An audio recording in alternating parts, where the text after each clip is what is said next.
bienvenue dans ce nouveau vlog. On est lundi 14 juillet, jour férié en France, mais pas ici en Australie. Je rentre juste du café là et je viens de me faire un sorte de petit déj. Il est 15 h, mais en fait je mange au café, je mange un truc salé souvent vers 10 h. Et quand je rentre, j'ai trop la flemme de me faire un vrai repas du midi. Là je vais me poser un petit peu devant une série Netflix. Je regarde la mini-série là sur les zones bleues. Je suis clairement à la ramasse parce que c'est un truc qui est sorti il y a super longtemps. En gros, si vous connaissez pas, les zones bleues, c'est des zones dans le monde où on observe énormément de centenaires. Et en gros, cette mini-série, c'est étudier chacune de ces populations et voir un peu quelles sont leurs habitudes de vie qui font qu'elles vivent longtemps. Je sais que ça va me plaire, puis c'est des petits rappels assez sympas sur... il faut bouger, il faut être actif, il faut manger des fruits et des légumes, manger peu transformé, ce genre de choses. Enfin, je pense que c'est de ça dont il s'agit. Ce soir, j'ai booké un cours de yoga normalement assez doux. J'espère que ce sera assez doux parce que clairement quand je me fais une journée, là j'ai fait je crois 7h30 au café, debout etc. Je suis clairement lessivée, j'ai pas du tout la force de faire un vinyasa hyper intense, donc j'espère que ce sera chill. Si tu débarques sur ma chaîne YouTube, moi c'est Charlotte, enchantée, je suis très contente que tu sois là. Sur ma chaîne YouTube je publie à la fois des vlogs, j'essaie d'être plus régulière, surtout depuis qu'on a déménagé en Australie la fin février. Je poste aussi des pratiques de yoga courtes et accessibles, voilà, parce que c'est ma cam et que je suis prof de yoga en ligne aussi à côté de ce job au café. Si ça te plaît, n'hésite pas à t'abonner. It was so remarkable, in fact, that many members of the scientific community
Toutes celles et ceux qui ont pris le temps de regarder le dernier vlog et de laisser des petits commentaires, des petits j'aime ou même de s'abonner à la chaîne YouTube. Ça m'a fait trop plaisir. J'ai failli ne pas poster ce vlog parce que je n'étais pas hyper satisfaite du résultat. Je le trouvais pas très beau, esthétiquement parlant, et pas suffisamment long, etc. Je me bats avec ce perfectionnisme, procrastination, donc je me suis dit c'est pas grave, s'il te plaît pas complètement, tu le postes. Dans le vlog précédent, je vous parlais un petit peu de comment j'essaie de m'organiser, etc. Il se trouve qu'entre temps, je n'ai plus le poste de community management freelance que j'avais. Ce qui est une bonne chose parce que clairement c'est pas ce qui me nourrissait le plus. Voilà, c'est toujours un peu ce truc de en fait c'est un peu dommage de perdre ce contrat parce que forcément c'est une perte d'argent, une perte d'entrée d'argent, mais d'un autre côté je vais travailler davantage au café, donc ça se rééquilibre un petit peu. Je travaille dans un café, donc je suis à la fois barista, serveuse et je fais aussi un petit peu la cuisine. C'est super chouette parce que j'ai vraiment jamais travaillé, enfin avant ce job, j'avais jamais du tout bossé, que ce soit dans un resto, dans un café, j'avais jamais été barista, enfin bref, ce taf c'est vraiment tout nouveau pour moi. Moi je viens du milieu de l'agroalimentaire et j'ai fait des études d'ingénieur, donc vraiment assez éloignée. Peut-être que dans un autre vlog je vous partagerai un peu plus cette expérience. Si vous avez des questions à ce sujet, n'hésitez pas. J'ai bossé lundi, mardi au café, c'est pour ça que j'ai pas trop pris ma caméra parce que vraiment j'ai enchaîné 2 grosses journées. Le reste de la semaine va être plus équilibré, donc je vais vous emmener avec moi. Aujourd'hui je suis allée faire un petit tour dans un marché qui est pas loin de chez nous, dans le centre de Brisbane. J'en ai un petit peu marre de faire mes courses dans des grands supermarchés. En France on allait beaucoup acheter nos fruits et légumes à la Biocoop, de temps en temps je faisais le marché aussi. Et voilà, j'essaye de retrouver mes marques ici. Donc aujourd'hui je suis allée tester ça. Plutôt prometteur, donc c'est bon à savoir en tout cas. Et là cet après-midi je vais bosser sur mon studio yoga en ligne et aussi préparer les vidéos que je veux tourner pour YouTube pour la fin de semaine. Et réfléchir un petit peu à qu'est-ce que j'ai envie de faire pour la rentrée de septembre sur le studio en ligne, sur tous mes projets de yoga, etc. pour avoir un petit peu plus de clarté parce que c'est un peu fou. C'est un peu fou, voilà. Et regardez, je me suis acheté un nouveau petit collier. Est-ce qu'il n'est pas adorable? Voilà, j'ai trouvé ce petit collier là sur le marché le week-end dernier. La pierre, c'est la Chrysocolla. C'est un petit cadeau d'anniversaire de moi à moi. Voilà, c'était mon anniversaire dimanche. Ah oui, aussi, demain je vais aller me faire percer les oreilles. Donc je vous dis pas ce que je fais, mais voilà, j'ai déjà deux piercings de chaque côté au lobe. Et ici, j'ai un piercing à l'hélix.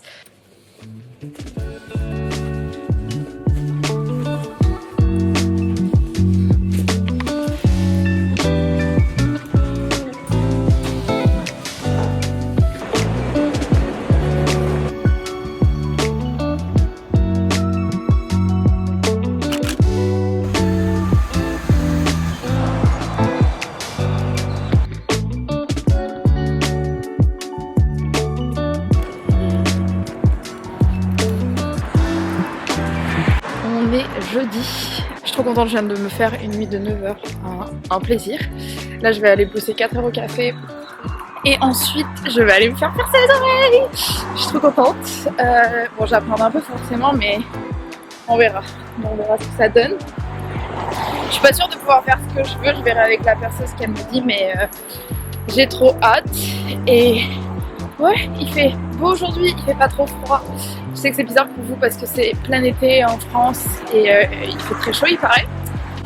Mais là je suis avec ma petite polaire, il fait je pense 12 degrés et l'après-midi ça monte à 22, 23, ce qui est quand même très agréable.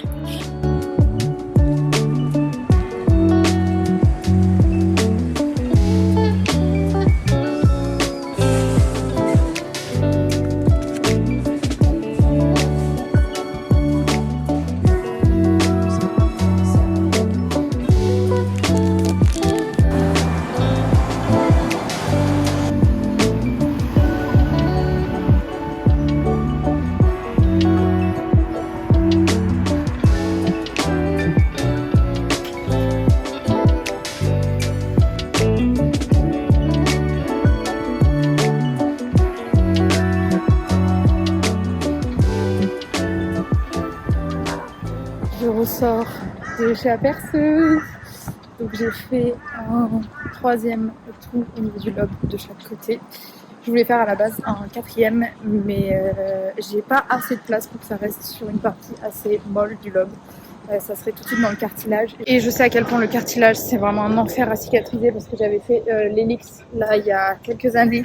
Et clairement je pense que ça m'a pris plus d'1 an, 1 an et demi à cicatriser avec des galères trop chiante, donc j'ai pas du tout envie de repartir là-dedans. On va rester pour l'instant sur juste le 3e trou et c'est très très bien. Donc voilà, je suis super contente du résultat. Évidemment j'ai trop hâte de pouvoir mettre d'autres bijoux que la petite prothèse qu'elle met. Mais le salon était trop bien. La perceuse que j'ai eue, vraiment elle est adorable.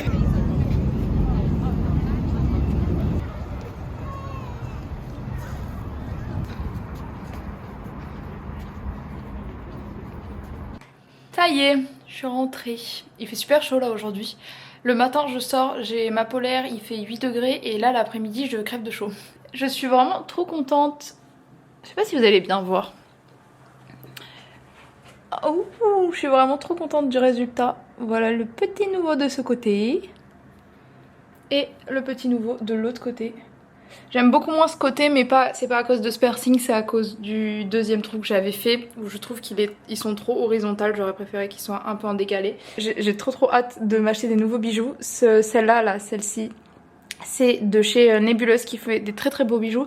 Ces deux-là, elles viennent aussi de chez elle. J'en ai d'autres aussi de chez elle, mais évidemment, bah, je pense qu'elle ne livre pas en Australie, donc il va falloir que je trouve une autre marque pour habiller tout ça. Mais j'en ai repéré quelques-unes qui ont vraiment l'air très chouettes. Mais il va falloir être patiente et maintenant attendre 8 semaines avant que ce soit tout bien cicatrisé. Cet après-midi, je pense que j'ai envie de continuer de brainstorm sur mes projets de yoga en ligne. Je pense qu'il va y avoir beaucoup de changements dans les prochaines semaines, mois. Je crois que je suis sur le point de prendre une décision spécifique qui va impacter tout ça. Voilà, je pense qu'il faut que je processe tout ça dans ma tête et ensuite j'en parlerai peut-être un peu plus ici si ça vous intéresse d'ailleurs. Et ce soir, j'ai deviné où je vais, hein, comme environ 3 fois par semaine. Au yoga.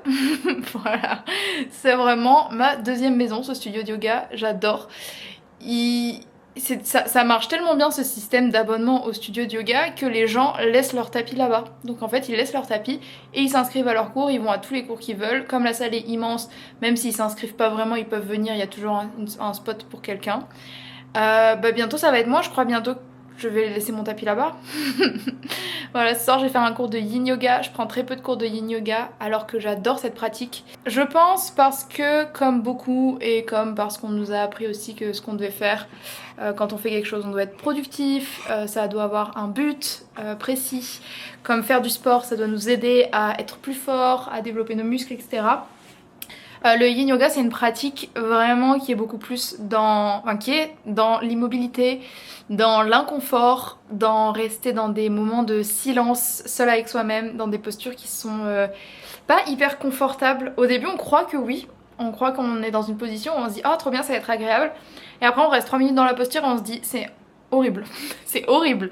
Mais in fine c'est vraiment une pratique super bénéfique pour nos corps, pour nos systèmes nerveux, pour nous calmer. Et là je me suis offert il y a 2 jours sur un coup de tête une formation avec la même personne avec qui je me suis formée en yin yoga, qui s'appelle Anaïs et dont l'école de yoga s'appelle Punky Yoga School. Je vous mettrai le lien si ça vous intéresse. Et donc là je fais une formation de 30 heures en ligne avec elle sur le yin yoga et plus précisément les liens intrinsèques avec le yin yoga, la médecine chinoise et le taoïsme. C'est des sujets là qui sont en train de me passionner. Et quand moi il y a un sujet qui me passionne, j'arrive pas à rester en surface, il faut que je plonge dedans. Donc let's go, je suis trop contente de m'être ouvert cette formation. En plus Anaïs est une professeure vraiment hyper qualifiée, hyper droite dans son enseignement, authentique. Elle rend le yoga hyper accessible. Encore elle publie des pratiques sur YouTube qui sont vraiment bien. D'ailleurs je vous invite à aller jeter un œil. Et bref, c'est une personne que j'adore et en qui j'ai vraiment confiance dans sa posture d'enseignante. Donc voilà, je vous laisse parce qu'après je parle trop et après j'arrive plus à faire le montage de ces moments où je parle. Voilà.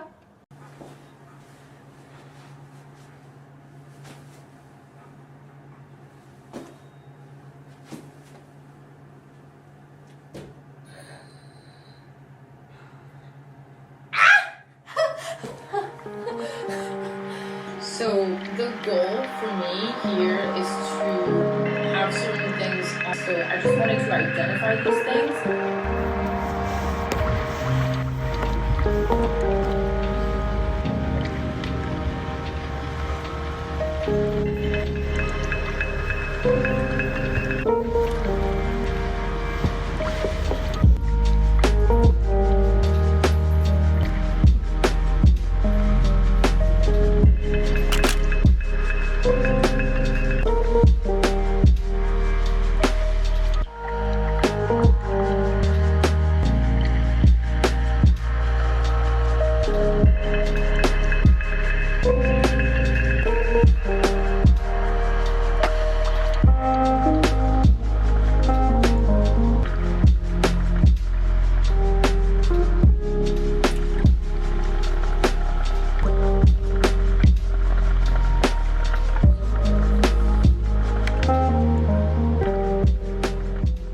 Vraiment j'ai découvert une marque que vous connaissez sûrement, mais qui fait des blushs incroyables et surtout qui a une compo incroyable. Hop là, c'est Ere Perez. Hop, et c'est trop bien, c'est des formats crème. La compo est vraiment nickel, pour le coup j'ai vraiment analysé la compo. Et c'est vraiment parfait. J'ai pris le petit concealer, donc comment ça s'appelle, le correcteur. Moi j'ai pris la teinte Chai, qui est vraiment genre un match incroyable de ma peau. Je suis vraiment choquée à quel point c'est la même couleur que ma peau. En blush, j'ai pris la couleur Oli. Oli ou carotte? Non, je pense que la couleur c'est Oli. Ouais, je pense que c'est Oli. Donc c'est un rose comme ça, framboise. Et vraiment l'application est super simple. Enfin là je me prends pour une youtubeuse beauté, mais c'est pas le but. C'est juste que en ce moment j'essaie vraiment de simplifier mes routines skincare et surtout d'avoir des produits avec une compo vraiment hyper clean. Parce que j'en ai marre des produits qui contiennent des microplastiques, des polymères de synthèse et des choses comme ça qui sont pas bonnes pour notre peau. Et toujours est-il que moins c'est mieux, j'en suis convaincue. Donc je fais hyper simple. J'ai juste acheté ce sérum là de chez The Ordinary qui est hyper basique parce que j'avais la peau qui était déshydratée. J'ai une crème hydratante d'une marque australienne qui est genre vraiment la plus basique quoi. Elle fait juste son taf d'hydrater. Arrêtez le nettoyage du visage. J'ai plus de nettoyant spécifique et ben vous savez quoi, ça fait genre un mois, je pense, au moins un mois, et ma peau va très bien. Voilà. J'ai juste un démaquillant, évidemment, hein, je suis pas une grosse dégueu, que j'ai acheté ici, qui est un démaquillant, ma foi, très simple. Hein, Je viens de me faire ma petite to-do list du jour. J'ai envie d'être efficace là, je sens que j'ai de l'énergie pour être productive et que je serai fière de moi à la fin de la journée d'avoir fait tout ce que j'ai envie de faire. J'ai envie de filmer 3 vidéos, donc c'est ce que je disais, pour YouTube, 3 pratiques de yoga. Il faut que je passe à la poste pour envoyer un petit truc à ma famille. Et ensuite, j'ai envie de faire du montage. J'ai notamment envie de monter ce vlog. En tout cas, de commencer à le monter parce que j'ai envie de prendre un rythme pour les vlogs. Je sens que ça me fait du bien, que ça stimule ma créativité. Que ça me donne aussi un côté social que j'ai pas encore ici dans ma vie à Brisbane. Et en fait ça me fait trop du bien de partager ces insights et ensuite de pouvoir en discuter avec vous. Donc vraiment je sens que j'en ai besoin et j'adore faire les montages, j'adore filmer et ça me fait trop plaisir de faire ça. Donc j'ai envie de rester dans l'énergie de je filme et je monte. Donc je vais faire ça. Et il faut que je monte, par contre ça c'est un peu une obligation si je veux me tenir à mes engagements envers moi-même, qui sont de poster une vidéo de yoga sur YouTube chaque lundi. Celle de lundi n'est pas encore programmée, donc il faut que je la tourne, que je la monte et que je la programme. Comme je l'ai déjà dit, tous les cafés sont toujours fermés enfin tous les cafés du coup, non j'exagère. Beaucoup de cafés ferment à partir de 14-15 heures. Sauf que j'aimerais pouvoir aller me poser 2 heures dans un café après mon repas du midi. J'ai trouvé un là qui a l'air vraiment trop bien, qui est à je pense un quart d'heure à pied de chez moi. Ce week-end j'ai un planning assez chargé parce que, enfin surtout demain en fait, j'ai un atelier de yoga demain qui va être assez intense. J'ai hâte de ça et demain soir je bosse au café parce qu'il y a un événement. En vrai je me sens tellement bien dans ce café. Ça me fait tellement bien d'avoir un endroit où je connecte avec des gens d'ici, où je connecte aussi avec des collègues.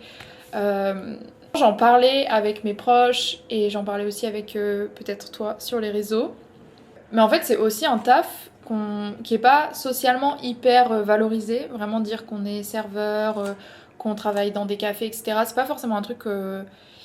qui est bien valorisé, on voit plutôt ça comme des tafs temporaires, même si c'est pas forcément un travail qui est socialement très bien valorisé, très bien accepté. J'ai l'impression que déjà c'est beaucoup mieux accepté si on le fait à l'étranger. Vraiment être serveur dans un café en Australie c'est quand même beaucoup plus chouette que dans un café en France.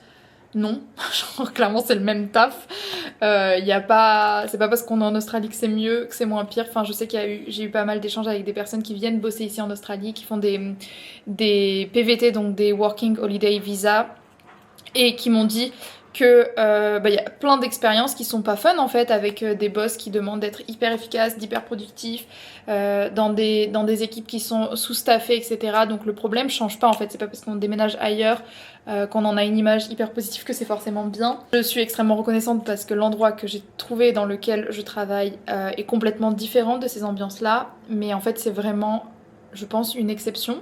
Il faut toujours remettre les choses aussi dans leur contexte. Moi je suis vraiment ok avec ce travail, je suis hyper fière de travailler là-bas, je suis hyper reconnaissante de toutes les choses que j'apprends, de toutes les compétences que ça me permet d'acquérir et en fait j'en suis arrivée à un point où je me dis écoute, si ça me fait du bien, si je suis heureuse d'y aller, que ce soit le café, que ce soit faire mes vlogs, que ce soit faire mes vidéos de yoga et toutes les autres choses que j'ai envie de faire, en fait ça suffit. Genre vraiment, donc s'il y a des choses que tu veux faire, mais que tu te poses plein de questions parce que est-ce que c'est socialement accepté, est-ce qu'on va me juger, etc.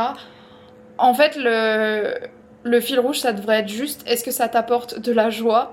Et si c'est oui, bah en fait, te prive pas quoi, parce que...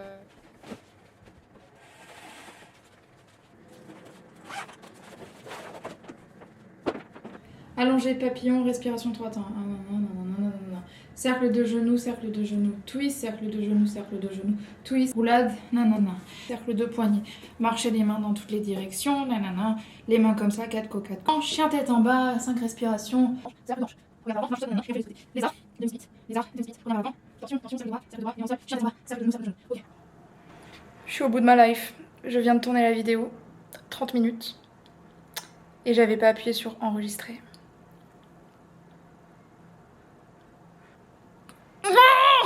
Ah j'ai la haine, putain. En plus j'étais trop fière de moi, des mots que j'avais utilisés, de la guidance et tout. J'ai pas envie de la retourner. J'ai pas envie de la retourner. Mais je vais le faire, parce qu'en plus là je connais la séquence. Oh j'ai le seum. C'est vraiment, si vous faites cette pratique, donnez-lui de la force.